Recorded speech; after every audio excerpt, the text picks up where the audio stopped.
What's up, Ragin Nation? How's it going? This is Alex here, and you're watching a Ragin Ronin review. In this episode, I will be giving you a top 10 list. And this top 10 list will be for my top 10 films of the 2015 summer movie season. I've seen a lot of films this summer, but I gotta be completely honest with you guys, it wasn't exactly what I expected. I mean, I knew what was coming out this summer, but my feelings towards all the films that came out as a whole was a bit of a mixed bag. I mean, it was very different compared to last year, because last year was full of blockbusters. I mean, we got blockbuster after blockbuster after blockbuster. And not only did a lot of these blockbusters make a lot of money, some of them ended up being really, really good. For example, Dawn of the Planet of the Apes, Edge of Tomorrow, X-Men Days of Future Past, and a surprise hit called Guardians of the Galaxy.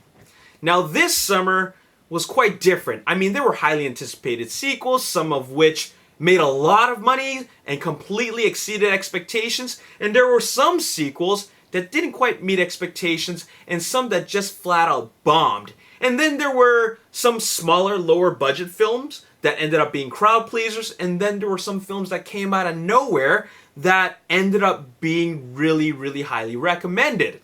So it was a bit of a mixed bag. I mean, there were some really, really great films and then some films that I would tell you to avoid like the plague. But generally speaking, I find summer movies to be mildly entertaining, at least. Alright? So anyways, let's get on with this list. And just to clarify, the summer movie season is not actually films, or rather all films that come out during the summertime, during the months of the summer season. I'm not talking about films that come out between the end of June to the end of September. I'm not talking about the season of summer. I'm talking about the summer movie season, which is actually a period of time which starts on May 1st and it ends in the middle of August, typically. All right.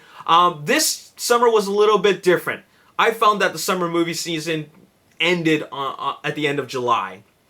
Because there were really no more blockbusters after that in August. August just totally was the tail end, and there was really nothing big that came out in August. But I'm still going to include films that came out for the season as a whole. So if you're wondering why I didn't include Fury 7 in this list, it's because, well, it came out in April. Okay? Anyways, let's get on with the list. We're going to start off with number 10, and that is American Ultra. American Ultra is probably a film that you've never even heard of, but it stars Jesse Eisenberg and Kristen Stewart, who's most famous for her role in Twilight. And American Ultra is a spy stoner comedy. It's kind of like Pineapple Express meets The Bourne Identity. In fact, it's exactly that. And it's an action comedy, which I found very, very funny, very entertaining, very well written, and it was something that I didn't expect to be that good. I really enjoyed it, so that's number 10. Number 9 is San Andreas, starring Dwayne "The Rock" Johnson, and I really like this film. I mean, it feels like every year we have to get a disaster film, and this is it. And it was about a big earthquake that was going to ravage the U.S., starting with San Andreas, and then it was just ended up being really, really entertaining. It was pretty much The Rock versus the earthquake, and I gotta say that it's even better than 2012. Some people will say that 2012 sucked, but the fact is that it felt like a ride. I mean, it didn't have a whole lot of depth to it. They were just out running, out flying, out swimming, out boating disasters. That's all it was, and this is no different, but at least I felt that this had a little bit more personality to it, a little bit more character. So I really enjoyed this one. San Andreas is number 9. Number 8 is Mission Impossible Rogue Nation. Make no mistake about it, even though this is number 8, it is still a very good film. I gotta put Mission Impossible Rogue Nation as probably my 3rd favorite out of the 5 Mission Impossible films. I like Mission Impossible 3 next, and then Mission Impossible Ghost Protocol. Mission Impossible Rogue Nation was great. It was a fantastic film. I just felt that at the end of the movie, they started to wrap it up very quickly. They didn't introduce anything new at the very final act of the film, the climax. It wasn't anything that spectacular compared to Ghost Protocol. And while I still thought it was great, like fan-freaking-tastic, the end part didn't do a whole lot for me. I mean, the climax didn't do a whole lot for me, okay? But the rest of it was still pretty good. And as a story, as a whole, it's a very good film. So that's number 8. Number 7 is Jurassic World. A film that completely blew all box office expectations. I mean, nobody expected the fourth installment in the Jurassic Park franchise to make $1.6 billion worldwide. I really enjoyed this film. I really did. Some people thought that it was nothing special. Well, I felt that this was a film that really kind of brought me back to my childhood. I haven't seen dinosaurs in 10 or 11 years, or whenever the heck Jurassic Park 3 came out. I haven't seen it for a very long time, and they're bringing back dinosaurs, and not only that, these dinosaurs are smart and they're vicious. So I ended up watching it twice, and I loved it. I really enjoyed it. It was the true definition of a summer movie, of a summer blockbuster. Alright, that's number 7 for you guys. Number 6 is Avengers Age of Ultron. And I really wanted this film to be better than the original. I mean, when by original, I mean Avengers. Marvel's The Avengers, which came out in 2012. I really wanted it to be better than the first one. It wasn't better than the first one. There was a lot of great moments, a lot of great Marvel moments, a lot of great superhero moments. But I felt that the third act of the film really fell apart for the movie as a whole. I mean, it was great leading up to it all, but then the third act just felt like, okay, let's just fight. Let's just all fight, and then let's not focus on like any single one story. Let's just have a whole bunch of little moments and then just wrap it up. So yeah, it was little bit unfortunate. I mean, the third act is where you really have your opportunity for a film to really prove to the audience that is this going to be a good film or not? And I felt that they really dropped the ball at the ending. Ultron wasn't as strong of a villain as what I thought he would be. But for the most part, I still really enjoyed this film. I also watched this twice. Okay, now moving on, we're going to number 5, and that would be a movie called Spy. And this was a bit of a surprise hit. It is a film that I didn't expect to end up on this list, but it was really good. It's directed by Paul Feig, who's responsible for the Ghostbusters reboot, which is filming right now. And it stars Melissa McCarthy, Jason Statham, Jude Law, Rose Byrne, and all together we have a very dynamic cast of whom can provide a lot of really great comedy. I mean, this movie was really genuinely funny, and it wasn't just about crude jokes. It was very cleverly written. Like, the entire movie just had me laughing, and the story itself was also something that I thought was quite engaging. It's quite smart, actually. I mean, we've seen this type of thing before, but their take on it, the direction from Paul Feig, really made this film a very enjoyable experience as a whole. So I really liked it, and that's why Spy is number 5. Why did I say Paul? That's the director's name. Number 4 is AntMan. AntMan. Oh man, I love AntMan. I can't wait to own this film on Blu-ray. AntMan was definitely... It's got to be a surprise hit for me. I feel like it's a mix between Iron Man and Guardians of the Galaxy. It's funny like Guardians of the Galaxy, and it's a great origin story like Iron Man. And you put the two together, and you have Ant-Man. And I felt that it was great that Marvel's introducing a character like Ant-Man into the Marvel Cinematic Universe, because we're getting like a lot of the same characters over and over again. And when you bring in a character like Ant-Man, it keeps it fresh. We're getting something new. We're getting something fresh. It's kind of like what they did with Guardians of the Galaxy. Nobody knew what to expect, but it ended up being very good. Ant-Man, people thought it was going to be stupid because the character is called Ant-Man. And then, but then it ended up being really good. And that is because they put in a whole bunch of comedy in it. They put in a lot of very typical guy type of elements to it. And by typical guy, I mean like this is your average guy. Alright, this is your average guy. We can connect with this character, we can relate to this character, and it made it work. Alright, so I love that about Ant-Man, and Ant-Man is definitely a favorite of mine for a film in the Marvel Cinematic Universe. Number 3 is Ex Machina.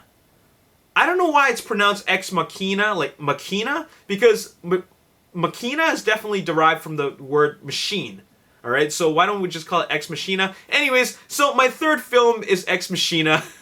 And this was something that really blew my mind. Okay?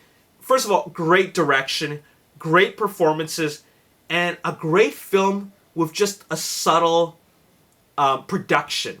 It's a film that takes place entirely in a guy's mansion, or his domain, if you will. Okay? And what really drives this film is the acting, the performances, the exchanges of dialogue. I mean, I could watch Domhnall Gleeson and Oscar Isaac talk for hours with that dialogue that was written for them and under their direction. I mean, these are two great actors that can really drive a scene with just dialogue and emotion alone and just acting. You don't need visual effects for this, even though there is visual effects to create the character of the female robot, right? But still, I don't think that was the selling point in the movie. It was full on the performances, not just from the two actors, but also Alicia Vikander. She did a great job. All of them did a great job. This is an outstanding film. Number 3, okay? Number 2, Straight Outta Compton. Holy cow.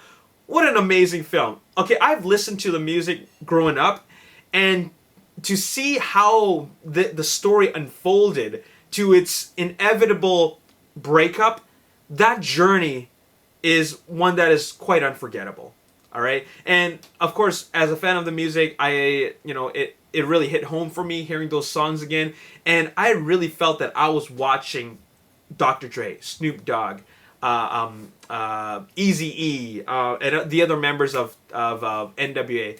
I know Snoop Dogg's not in NWA, but he does make a cameo appearance. I'm sorry for spoiling it for you guys. But anyways, the fact is that they did the right thing. F. Gary Gray's direction was perfect, the casting was perfect, and the story unfolded out perfectly. It was some really great storytelling there, and it's a very deep film. All right, it's not just your typical musical biopic. I mean, this is something that I really feel is pretty important film. All right.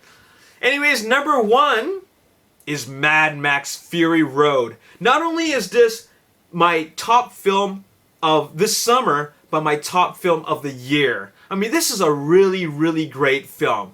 This film is just a non-stop car chase. I mean, sure, there are moments to take a break, but essentially, the director, George Miller, he brings it back to old school. This is where you really, really show the audience that you can make a great film that is all action and all car stunts. And how can you do this? By making the car stunts real. And not only that, you put a story. You put a story in this really crazy world that we can't even comprehend, that we're completely hypnotized by everything that takes place visually on the screen. And what we see here is a completely hypnotic experience. It's mind-blowing. It is something very, very special, and it's exactly what Hollywood needs. Okay? A lot of people will argue that how come a movie like this gets such a high score when, there's barely any depth to it? It's just nothing but action, action, action. Well, you know what? Then you're missing the point about this film. There's actually a lot of depth. It takes place in a world that goes beyond what we understand about their world, okay? The depth is all told through the visuals, all right? This is almost like silent storytelling. You watch something that takes place in this film, and then you try to wrap a story around it. Everything doesn't always need to be explained, but when you're watching it, I'll tell you that when you have a question, it can be explained. Okay, they just don't explain it on the screen, but every single thing that happens in this movie does have some sort of backstory to it. It might not be told to you, but that's the brilliance of George Miller's direction. He just gives us enough to make us want to see more. And what we're going to get is more, especially when that sequel comes out. But the fact is that this film is truly brilliant. It's fantastic, and it is outstanding. Okay, and there you have it. Those are my top 10 films of summer of 2015, and let me just recap that for you. Number 10, American Ultra. Number 9, San Andreas. Number 8, Mission Impossible Rogue Nation. Number 7, Jurassic World. Number 6, Avengers Age of Ultron. Number 5, Spy. Number 4, Ant-Man. Number 3, Ex Machina. Number 2, Straight Outta Compton. And number 1, Mad Max Fury Road. Why don't you guys let me know in the comments section below, what are your top films of the summer movie season of 2015? let me know, and also let me know what you think about my list. And as always, if you want to see more, hit the like button, subscribe to the YouTube channel, like me on Facebook, The Ragin Nation. Also follow me on Twitter at Ragin Nation. My name's Alex. Thanks for watching. I'll see you next time. Peace. Movie first, because he hasn't actually joined the Avengers, and that is also why he doesn't appear in any of that concept art. At least that's what I believe. Okay. So that is